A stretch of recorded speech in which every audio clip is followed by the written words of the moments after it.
second session of the leadership program Lead with APAMSA. So our topic today is going to be courage and leadership, where we're going to delve into the topics about when it's appropriate to take risks, how to confront superiors, and like how to lead a team. I'm going to quickly start sharing some quick slides. Let me.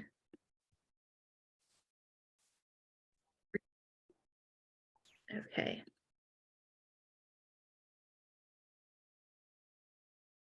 Wonderful. All right. So again, welcome everyone to Lead with APAMSA. So again, our mission, recognizing the lack of unhappy leadership in leadership roles, we aim to empower the next generation of unhappy medical professionals with this program so that you guys can develop as emerging leaders in medicine. So who we are, this is the leadership committee, which you'll see in parentheses next to our names, which I'll go into what that purpose for is later in this meeting. And this is what the series is going to go over. But for today, we're talking about courage and leadership. And we have some wonderful residents joining us today. We have Ron, Meishi, Connie, and Clara. So I will stop sharing and I'll ask you four to introduce yourselves. Actually, we have Dr. Chen here now. Hello, Dr. Chen. Hi. How are you doing today? Good. How are you? Good. I'll give a quick introduction to Dr. Chen, and then we'll move on to the other residents to introduce themselves. But Dr. Chen here has obtained his Bachelor of Science from Stanford University and then graduated from Duke University School of Medicine. He then completed a general surgery residency, followed by a surgical oncology and endocrinology fellowship at the Johns Hopkins Hospital. He is now the chair of the Department of Surgery at the University of Alabama at Birmingham and the surgeon-in-chief at the UAB Hospital and Health System. His clinical interests include endocrine surgery, and he's a pioneer in radio-guided parathyroid surgery. Dr. Chen has mentored over 130 faculty, postdoctoral fellows, residents, medical students, and undergraduates. And he has published over 620 original research and review articles and has edited 28 textbooks. He is well known for his passion for teaching and mentoring the next generation of surgical leaders. And I will pass the floor to our wonderful guest speakers, Ron, Meishi, Connie, and Clara, to introduce themselves, and then we'll get the ball rolling.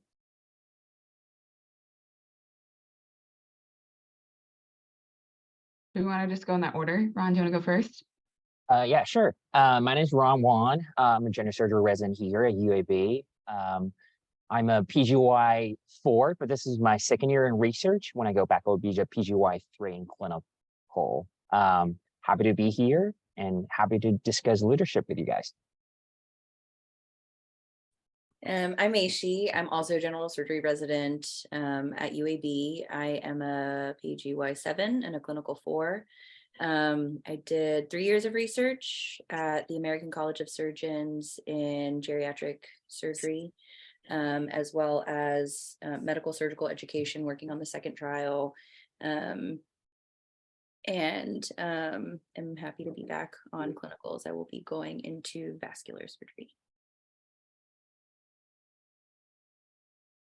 My name is Connie. I am a third-year general surgery resident at UAB. I'm originally from Michigan, and I went to med school at University of Chicago. And during my research time, I did 2 years, and I did health services research with Dr. Chu, one of our colorectal surgeons here. And still figuring out what I want to go into, but probably thinking colorectal. Hi, everyone. My name is Clara. I'm a PGY 2 general surgery resident at UAB. Born and raised in Los Angeles, California. I went to USC for undergrad and then actually did medical school at the Uniformed Services University. So I got permission to train at the Civilian Center here, obviously, and I'll be back owing 7 years to the Navy after I'm done. So trying to figure out exactly what I want to do, but probably trauma or vascular. Thank you all. Dr. Chen, is there anything you would like to add or say hello? To say hi, nice introduction.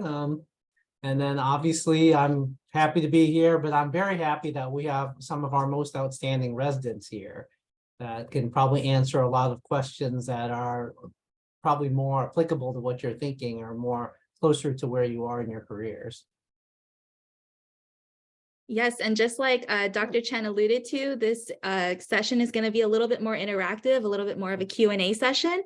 So if you take a look at the participants, if you see after their name leadership committee, please feel free to chat them a question, or you can drop it here in the chat or say it out loud, and we'll get started. I think the first question that we'll start with today, and I'll add it into the chat as well.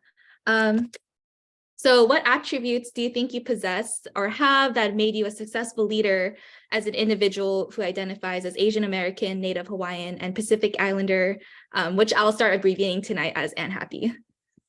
And we can start with whoever would like to start first.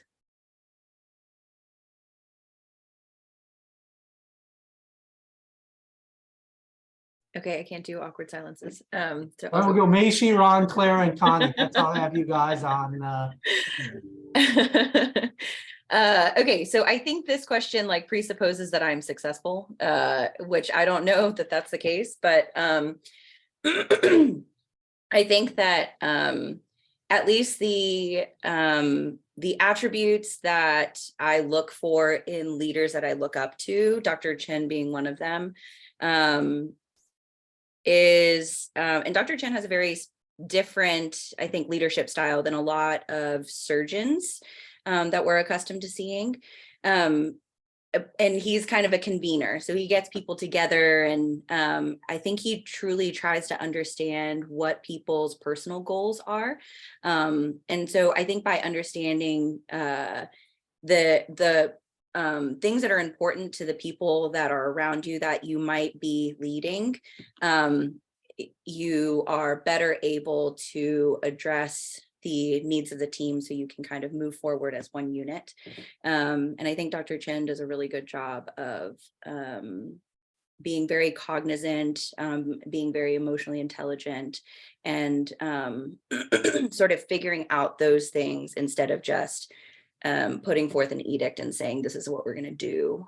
I think that a lot of leadership styles, at least the ones that I try to aspire to, are more in the ways of trying to figure out the inner workings between the people that compose the team, instead of just trying to, have a vision, which I think is important, but instead of putting that as a priority and moving forward, looking at the components of the team.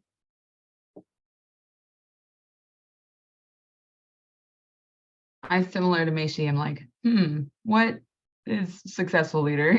And I don't really know that I can qualify, but I am a resident who would like to do a good job of being a good team player and helping out where I can.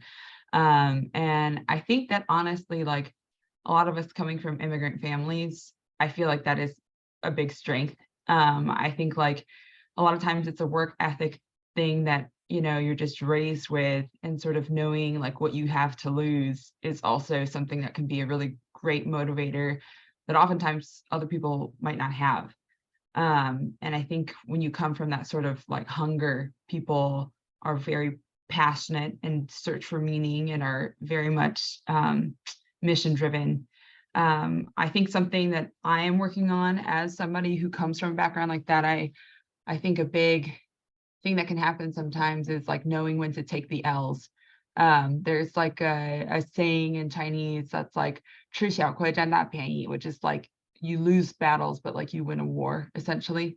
And a lot of times like you could have sort of like a death by 1,000 paper cuts through a lot of different experiences in life. And I think what I struggle with is knowing like when to call it out and when to be that person that says like, this is too much, because sometimes you can have experiences like that can be very difficult, and knowing sort of when is the threshold that this is unacceptable versus acceptable, I think is something that is not a perfect world that we live in, because otherwise we would just not have to endure any paper cuts.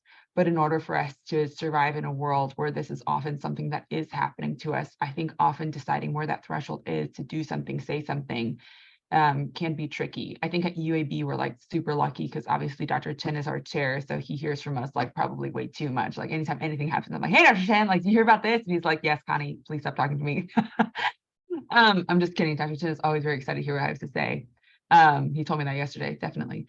But I think that a lot of times in different situations in academics, in medicine, in surgery, everything, sort of have that nuance of just like when do you suffer? And again, that's like a very like model minority thing too. Like 人 is like the Chinese word for to suffer, which is 心上的刀, which is the knife on your heart. And that's, obviously the character in Chinese, and it's also something that I think hits with a lot of us too, is like, how much do you suffer and how much do you just let things happen versus being able to speak up about something. And I think a lot of times that is a fine line, and trying to figure that out for each of us, I think is a difficult but important thing to do.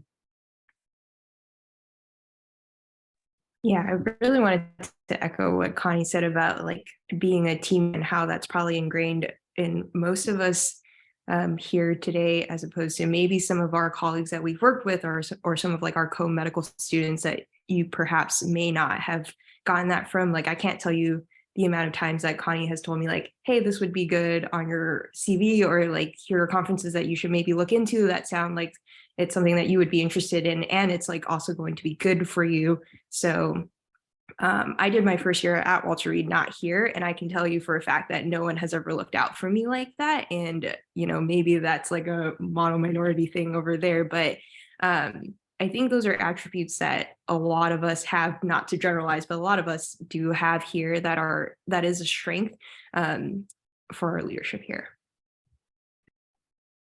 I think for me, as an Asian, the hardest part to be a leader, it's hard to recognize myself as a leader, is to start a serious conversation. Just like Connie said, when would you draw a line, whether it's acceptable or not? I can share an experience. So recently, I lead a research project with medical students. One of the projects that we set up a deadline, the medical student was supposed to send me his manuscript, but he kept pushing the deadlines until several months. And I think that is not very acceptable. But as an Asian, you always taught to be like harmony. You want to don't want to argue with others. You want to just be in a nice mood. But I just think that is not acceptable. So I emailed him and said, I would like to have a serious conversation about this project. I'm still very nice. But during the conversation, I said, I recognize that you have some difficulty with this paper, and I'm happy to help you, but we have to set a strict deadline. If he couldn't finish the manuscript by that deadline, I would take it over, and then the consequences will switch to the authorship. So it turns out that medical student take this conversation very seriously, and he actually sent his manuscript on time this time. I think that's something I've learned by experience, but I'm still learning. And I would say just in general, the tendency for Asian Americans is not to necessarily put themselves out for leadership positions. You're probably all aware of that Asians are the only demographic whose percentage decrease when you look at rank in leadership. It's like chairs, deans. There's less Asians proportionally than any other demographic. And part of it is that people, Asians in general, I'm just generalizing obviously, that are not willing to put themselves out there as leaders, are not willing to take some chances, run for office, do things that sometimes it requires you have to shine the light on yourself, and a lot of times our culture is that we just work really hard, right, and try to get the work done and don't want any light. But it's important that we put ourselves out there, and you take some risk and put yourself out for a leadership position.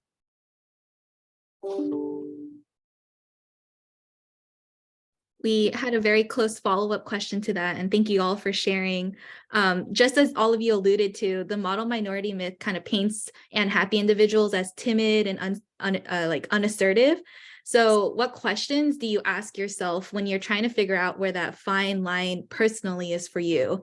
And just like Dr. Chen had asked, like how do you know, or like what resources or I guess mentors have pushed you to like go past that line where you're feeling like you need to be timid, but you know that you want to speak out against something? So I'll answer that. And I think Connie and I are similar in the way that like we are neither of us are timid or unassertive. And so I think that, and I do have a little bit of a follow-up too to what Dr. Chen said. You know, I think it is an interesting juxtaposition when you have people who like phenotypically present as Asian, in the context of like the model minority myth phenotype, and then you act or speak in a way that is contradictory to what you are supposed to be like. And you know, when Trump was president, there actually, I will not get into like political differences here, but there was a review, I believe, that was released by Harvard Business Review, talking about like the stereotypical findings of a leader, and how a lot of people assume those to be like very domineering, direct, assertive, like all of these very, like in a DISC assessment, like D-type personality traits.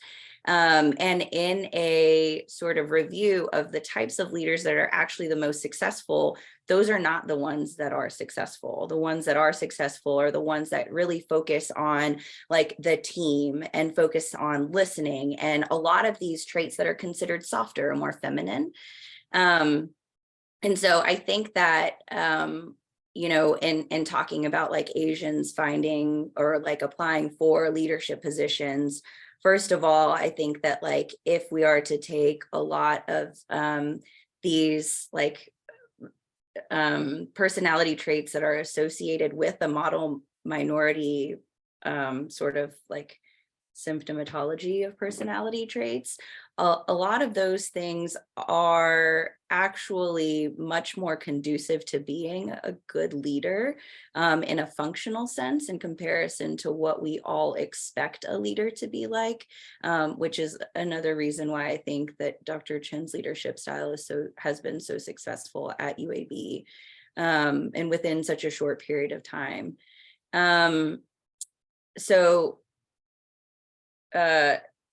Second of all, to kind of follow up on this fact that like I'm not timid or unassertive, I think a lot of the times what I have tried to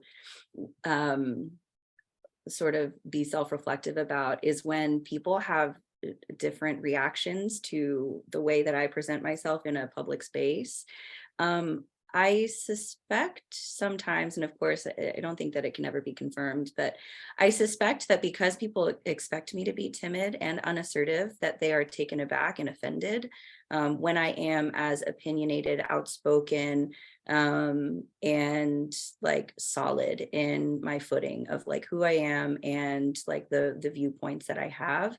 And so I think that there is like a bigger pushback sometimes, not just like as a woman who is saying what I think, but as a woman who is also an Asian, who should be subservient, who should be like timid, who should be all of these things that fall into this like model minority idea of what an Asian woman is supposed to present as.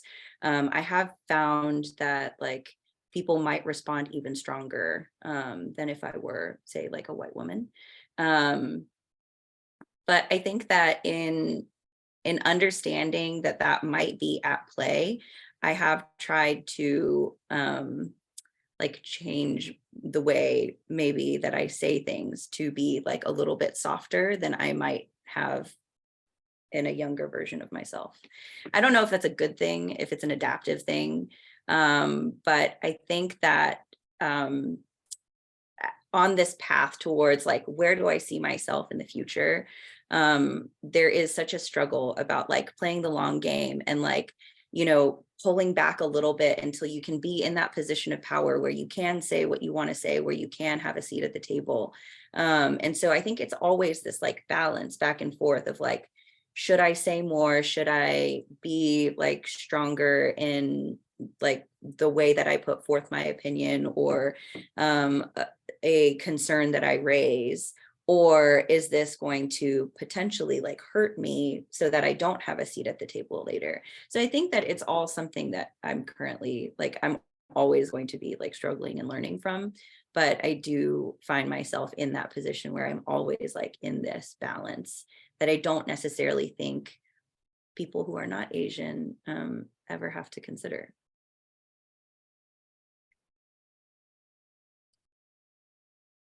Well, Yeah. go ahead. Oh, sorry. Go ahead, Ron.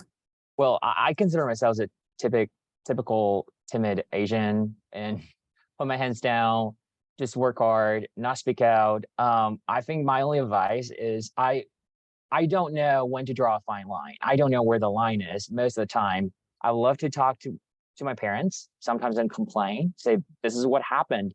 And then they may say, oh, you should draw a line at that point. Say, oh, sure. Or I would talk to my mentor, Dr. Chen is my mentor.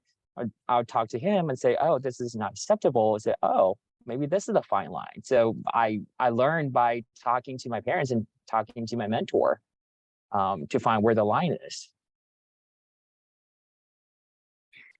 I would not say that I'm necessarily timid, but I would say that I'm pretty passive and pretty stereotypical. I grew up in a family where it's 3 girls essentially. So we were all taught like the traditional stuff, like, you should be good and shouldn't talk too much, like blah, blah, all of that kind of stuff. And it really is hard when you put yourself out there, especially in surgery, where passive people sometimes, not always, tend to get left behind almost.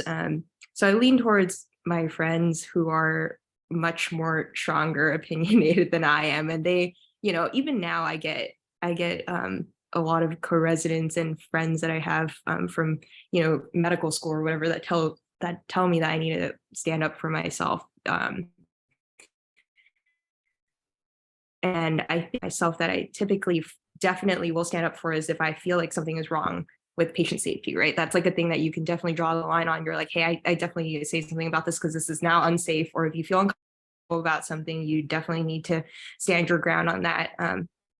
So there are certain things where I think none of us would actually just, let everyone walk all over you for if it's something that actually, ticks you off or something like that. But I think this is something that I'm definitely working on how to be more assertive and asking for the things I want, especially with the military component. I had one of my pathology teachers, weirdly enough, was also an Asian gentleman in the Navy and pulled me aside after we did like a small group discussion where, of course, all of the white men in the Navy were speaking up and like taking all the answers, even though I knew, just as they did, and told me that if I wasn't going to participate or speak up, later on in life, it's going to be more difficult to get the positions that I want, right? Like the things are not going to be offered to you as much because you just won't come to mind when they're thinking about jobs. So that's something that I'm actively trying to work on.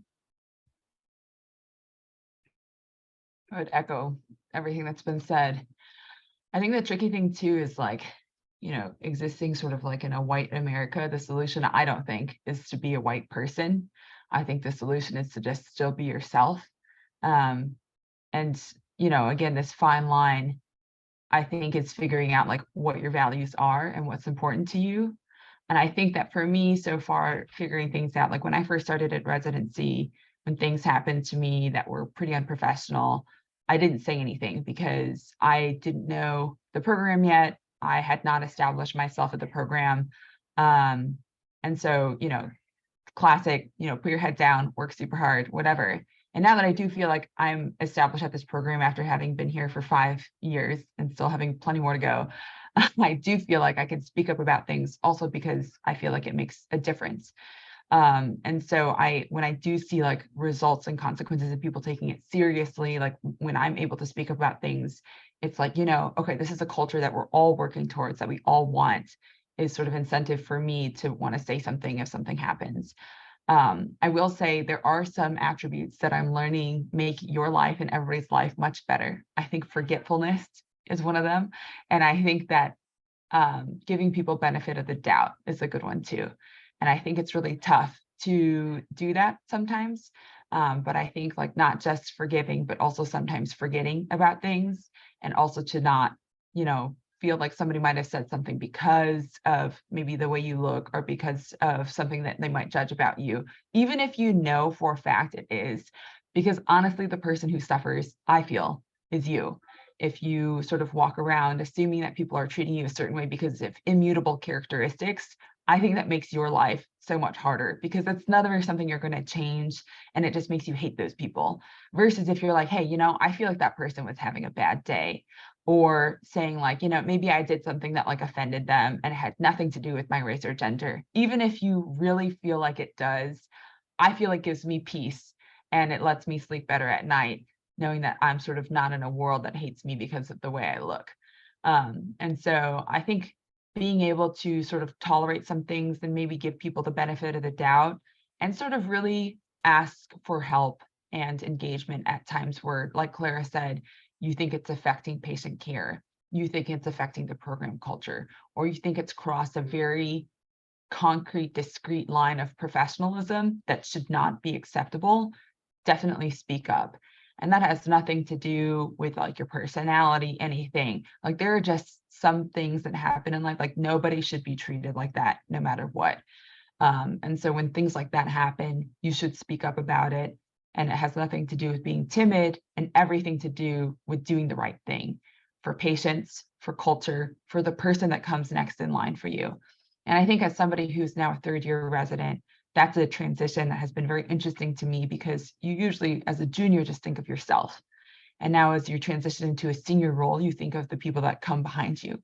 So even if you don't really want to say something because you're like, hey, you know what, I'm just one person, it's not a big deal, you think about the other residents that come behind you. And if nobody ever said anything, those residents are going to go through the exact same thing that you did. And I had like an incident that happened when I was at the VA where, I was like, oh, whatever, the VA is the VA, like medicine, people do crazy stuff. And my interns heard about it and they're like, oh my God, like you need to report that immediately. And I was like, oh, wow, this like Gen Z vibe is like a very different generation than what I'm used to. But also I was like, you know what, you're right. Because if what had happened to me had happened to either one of them, I would have been furious and I would have definitely said something. So I think that's a good threshold too, to decide if you want to talk to someone about it, is would I be upset if this happened to somebody else? Because I think it's easy for us to sort of go somewhere, I don't say enough or say too much, trying to figure out like when is appropriate to call things out. I think you'd be like, would I be upset if this happened to somebody else or to multiple other people? Somebody who looked like me, didn't look like me, would I be upset about it?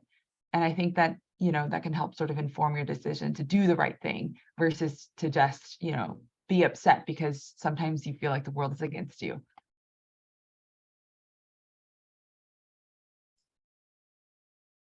Thank you all for sharing that. And I think that kind of leads us into the next question that one of our participants asked us. What are practical steps that individuals could take to help shift their mindset, that they can ask for more, that they can speak up, or how can they kind of start these difficult conversations?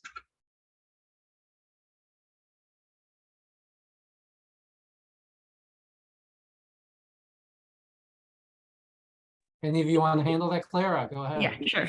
I think having a mentor that you trust, it doesn't even matter if they're Asian or not or anything like that, but like someone that you trust that you can run things by. Like, for example, I run things by Connie all the time. I'm like, hey, Connie, what do you think about this? And that's just a way that they can potentially like help you iron out what you're actually concerned about and separate the important parts versus maybe something that's more just like emotional that you took personally rather than something that is for the greater good, if you will.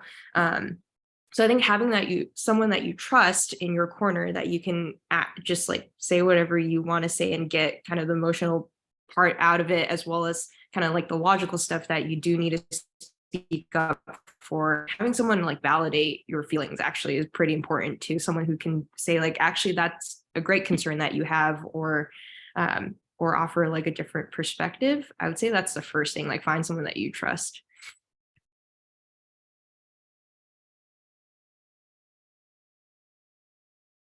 Yeah, I totally agree. I think for me, finding a role model and talk to my mentor, those are very practical steps for me to speak up.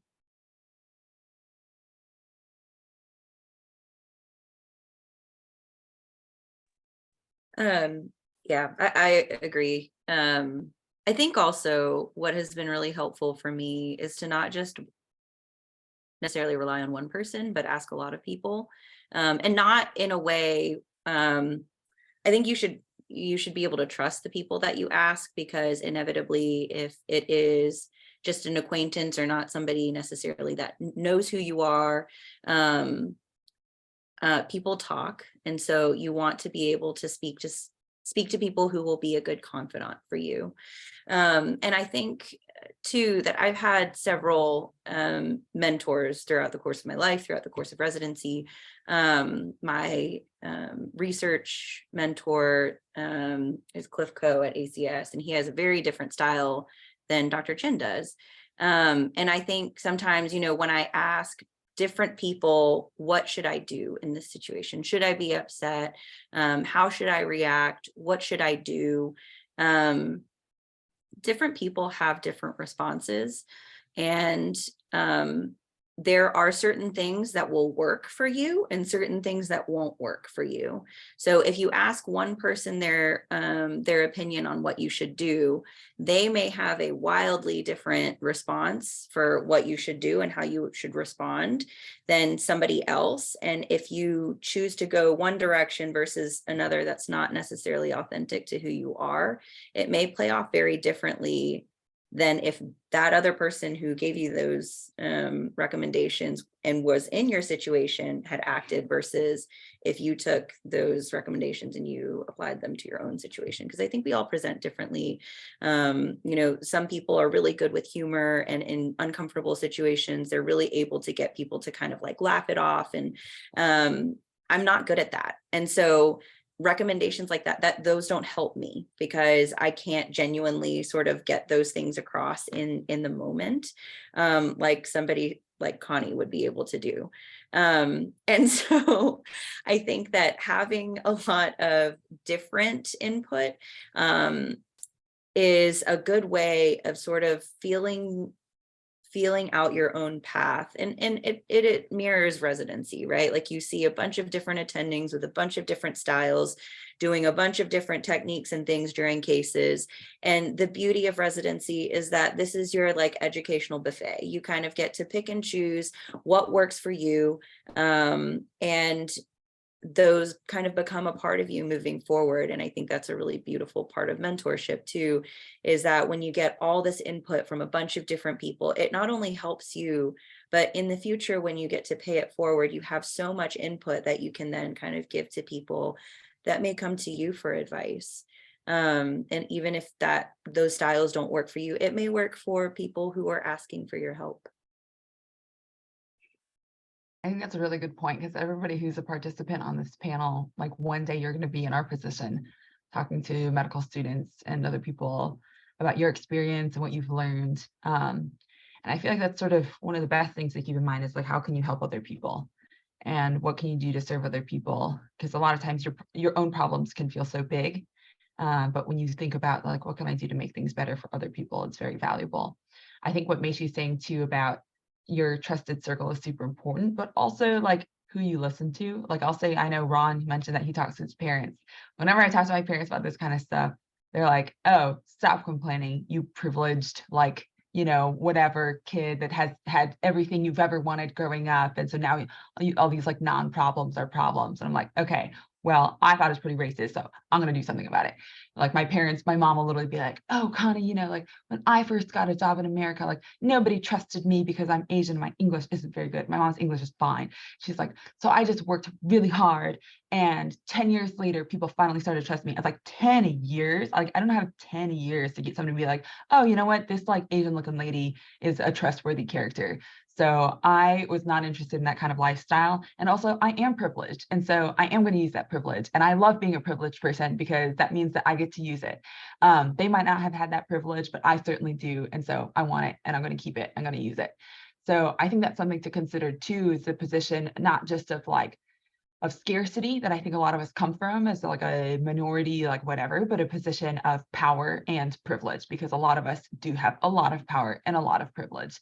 And I think a lot of us come from backgrounds where like our parents do have the means to help us get into medical school or get us to do other things, you know, even if we were here out on loans, like not everybody made it into medical school. Not everybody could afford to study for school and do all those things because they're working for their parents and doing other stuff. And so for us, like, I think recognizing like how much power and privilege we do have is something empowering to think about, like, okay, great. So what do I do with this? I can change things for the better for other people. And sort of, I would say like maybe a different approach that I have to sort of talking about these things is I don't really like stick to, I like to make people that don't look like me suffer my problems too, if that makes sense. So instead of just talking to like, you know, I'll talk to like some white dudes and be like, hey, somebody did something like this. What would you do? And I want all of us to think about it because I don't want this to just be like a secret burden that like all the Asian people have to do together in like some silent room where we just have to suffer silently. I'm like, hey, like this sounds like kind of unreasonable. Like, would you be offended if that happened to you?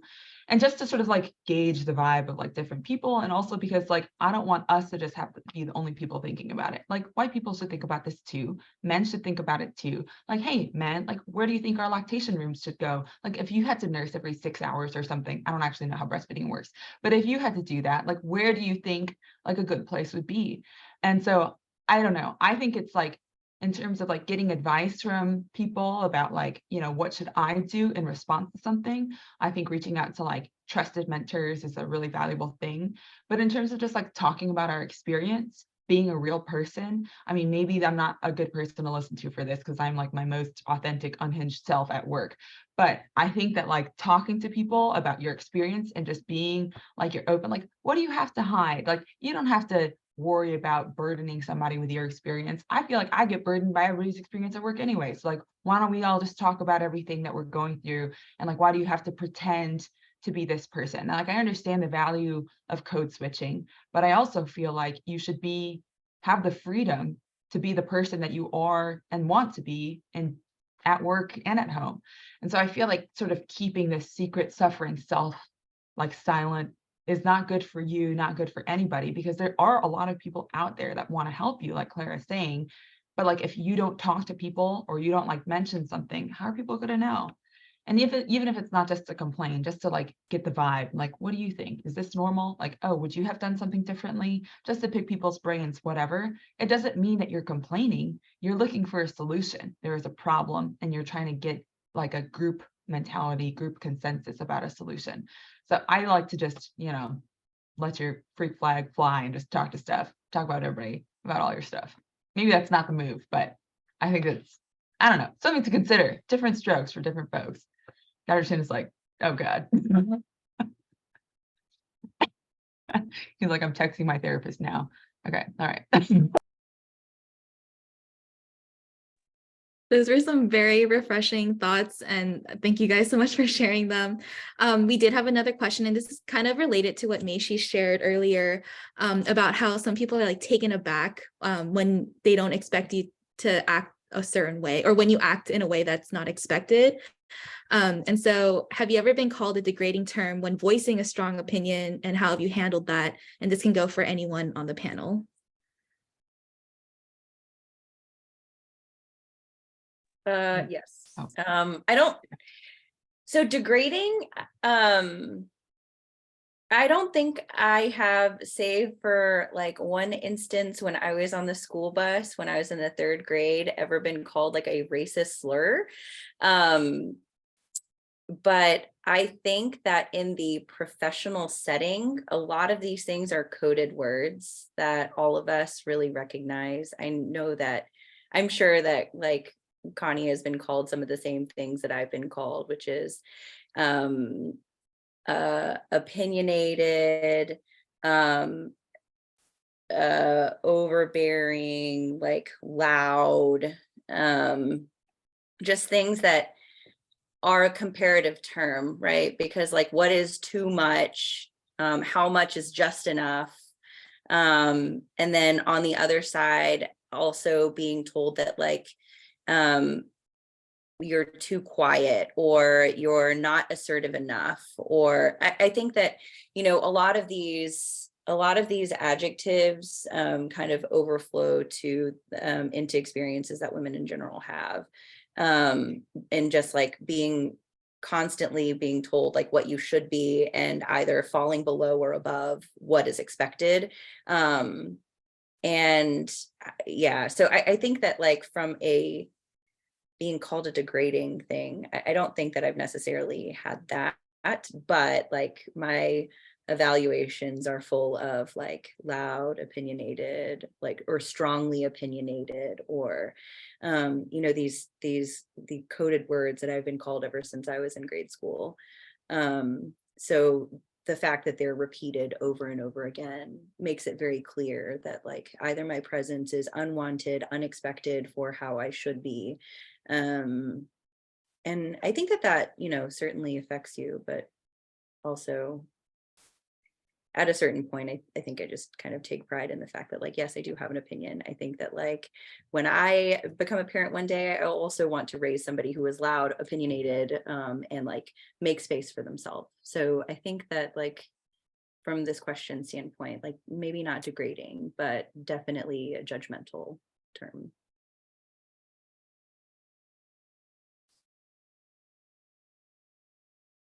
I would agree. I feel like nobody's called me anything racist since I was in like middle school, and people asked me like what dynasty I was from. And I was like, well, I'm very confused about what's happening here.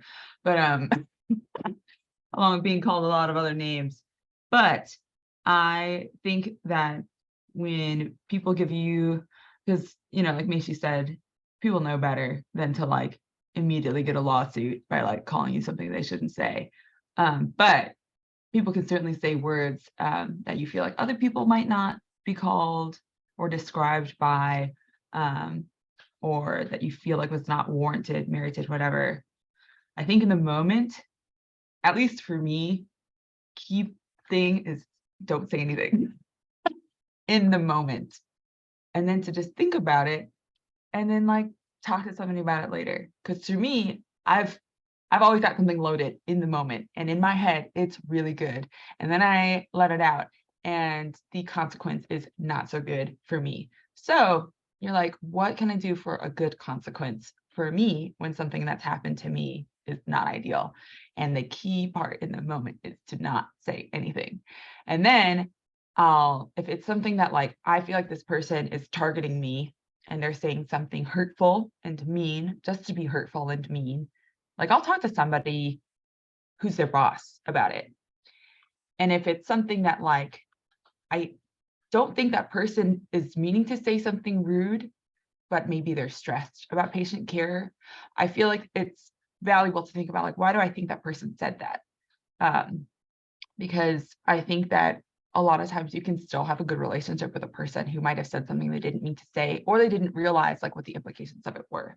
Like I remember one time when I was a 2, I like, you know how you get those universal, I don't know, maybe you guys don't know, but we get like universal drapes that you have to like cut the corners to like make it fit, whatever. And I like asked the scrub nurse for scissors, and the fellow was like, whoa, aggressive.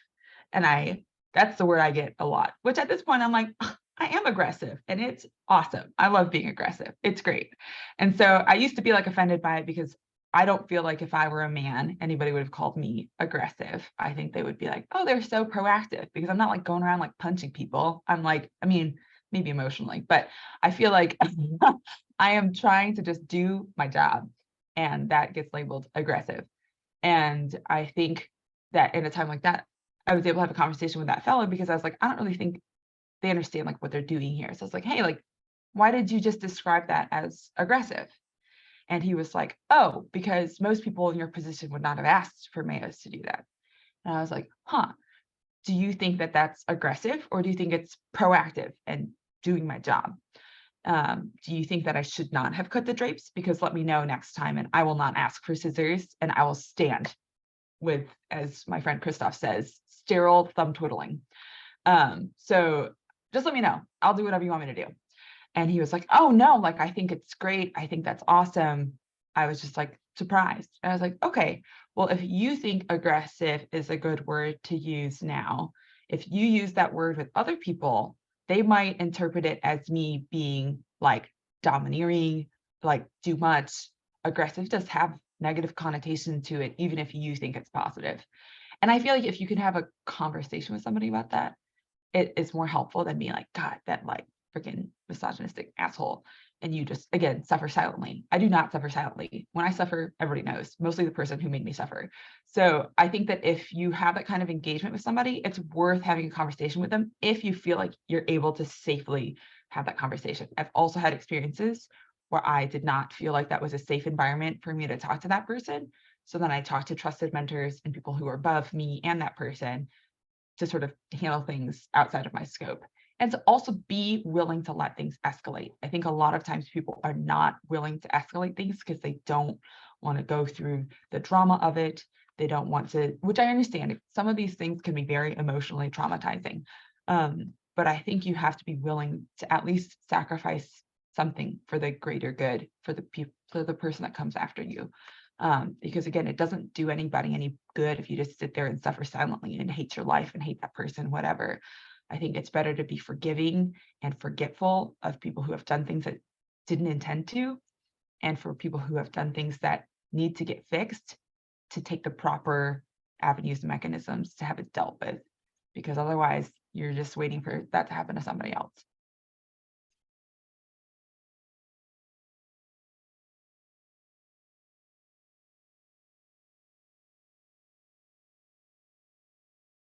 I think oh, go ahead, Ron. Oh, go ahead. I don't have any experience about being caught at a degrading term when I'm voicing a strong opinion. Yeah. I just have the opposite experience. If you would like to share, please go ahead. Oh, sure. So I grew up in China. I was called loud when I was in China, and I haven't changed when it came to the US. And then I guess I was not loud enough. I was called pretty quiet when it came here, and I did not have enough communications with the team. That's kind of like a culture thing for me, just not talking too much. But I learned from it, and then I just gradually talk more. And here, in a medical setting, attendings or your team wanting to be assertive, to just be assertive with your decisions and have more communications, and I just learn from it. So my only suggestion or advice is just learn just based on feedback.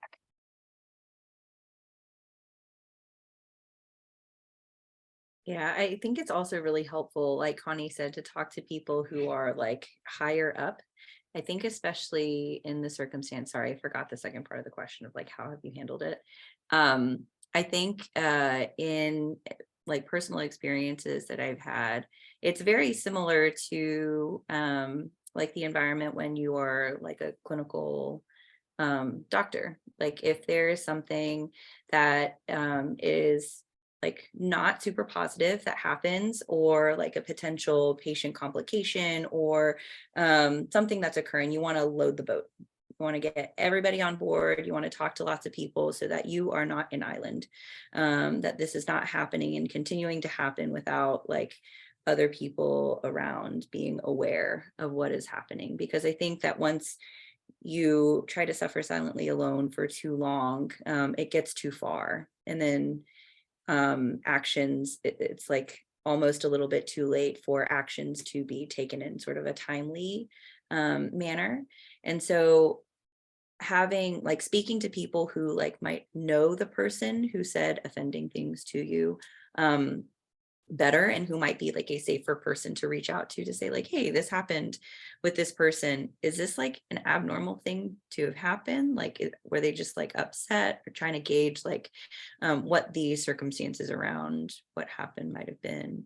And also to speak to people who are higher up, because I think especially in these situations where you're a resident, there is a power differential. If it is like, say, an attending or a fellow or somebody else who is above you on the hierarchy says something towards you, then there is this fear that you may have as a trainee, that you don't have power, and that it is the word of somebody who is above you against your word. And as a trainee, you're kind of transient.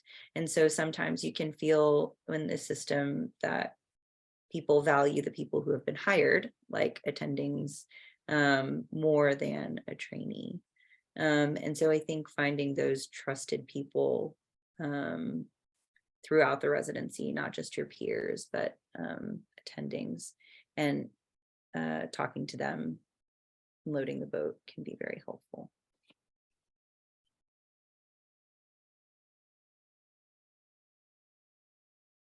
Yeah, just like someone in the comments says, really insightful responses. I feel like the minutes are ticking so quickly and you guys are giving so much good responses. We'll wrap it up with this last question, kind of just like your biggest like advice.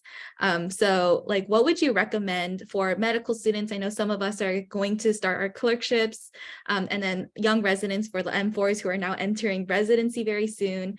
What would you recommend in order to keep learning and pushing themselves in the leadership space? And you can address like confronting a superior, initiating difficult conversations with colleagues, or just working with others who have a very different leadership style than you.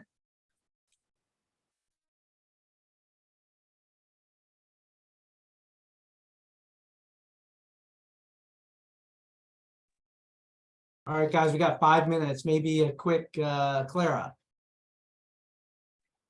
I think, yeah, a good thing to just keep in mind is that your personality and how you are is not a weakness. There are many different leadership styles, which is why we had to take that DISC assessment with Dr. Chen. It really puts it in perspective on your strengths and what you can improve on, not weaknesses. So, you know, a lot of people like to think that if you're super chill, that potentially means that you're not assertive or you're lazy or whatever, but that's not necessarily true.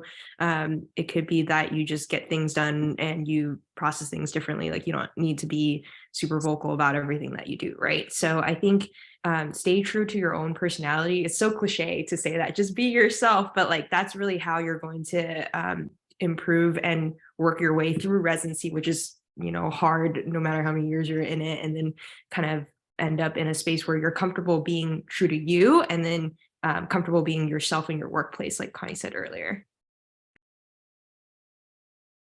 I think leadership is a learning process. A lot of things need to learn. My advice is identify a role model and find a mentor. Ron's like making eyes at Dr. Jen. That's true. I would say my only advice, other than all those long-winded stuff I already said, is to look out for other people, because I think we all underestimate how much power and privilege we already have. I think that for me, you know, 7 years is a long time to be in residency, and sometimes you get very tired. So I think the things that keep me going are, I always tell myself, like, if I'm feeling too lazy to do something, or, you know, there's like, I should be a better teacher when I'm on rotations to my juniors and my medical students. I always tell myself that I should be the person that I wanted when I was younger. And also that, like, from a patient care standpoint, to like care for patients like they are my family, because that's the type of care that I would want to receive. And so those are just very like easy, quick things that I often refer to kind of reset. I'll just add something at the end. I think, when I'm looking at people in recruiting like residents or faculty and looking for potential leaders, the two things I look for are, one, someone's ability to function as a member of the team and to really value what happens to the team over maybe what happens to themselves. So a little bit of what Connie said is like really supporting everyone that you're working with. And when you're in a team, sometimes you're playing the role of the person that gets it done. And if you demonstrate that, a lot of times you'll have opportunities to be the leader. And then the second thing I would say is that you want to make a big impact. Is that you always want to think about doing more than the minimum that's required. And to really think about, making a difference in not only patients' lives, but our residents will say, I use this statement a lot, but making a difference in the lives of patients that you will never meet by trying to do some, extraordinary things. A key point is to find yourself a Dr. Chen and work for him. And then you'll be fine. And then you won't have any problems. Well, I just want to give a huge thank you to our panel today, Dr. Chen, Meishi, Ron, Connie, and Clara, for taking your time today and having this really insightful and enlightening conversation. I will pass it off to Radan to help close off the session. Hi, everyone. I just want to say thank you again to our speakers. I'm going to post in the chat. This is the registration link for next week. Sorry, that should say knowing yourself for the registration link there, and a post-session survey for this week. I do want to go over and share screen over a couple of the things that the residents and Dr. Chen mentioned. As you can see, not in presenter mode there. So a lot of, focusing on values is what was echoed at the beginning with Dr. Chen and his leadership style, really trying to address, the goals of other people, and that'll help kind of lead the team. And then something that Connie mentioned, sometimes you have to take the L's and lose the battle, but overall you win the war. And, we spend a lot of time also on finding the line between what we need to let go and what we should speak out against. And sometimes it might be difficult to do that, but some things they've mentioned, ask yourself if you'd be okay with what would happen, focus on standing up for believing on what you think is right and thinking about what comes after you. Sorry, Ron mentioned the importance of finding a mentor, finding our own Dr. Chens in our lives to guide us as we go through the rest of medical school and residency, and also the importance of kind of not underestimating ourselves. We don't need to suffer silently. It's okay to have these conversations, talk to the people we trust, and also to make sure that when we use our power and privilege that we do so to look out for others. And finally, like Dr. Chen said, if you want to have a big impact, do more than you do. So I'm going to stop the share here and thank everyone for coming out tonight. That was Thank so you. impressive. I had no idea you were taking notes. I was like, wow, these are a lot of things we talked about today. I was like, oh my God, he took notes. This is incredible. That was awesome. You forgot. I'm going to thank Andy but... and the rest of the leadership team and all of you all for your wonderful insights and joining us tonight, this evening. So we hope that everyone enjoyed, everybody learned a little bit of something, and that we'll see you next week for session 3, Knowing Yourself, with Dr. Kagetsu and Dr. Chen. Bye, everybody.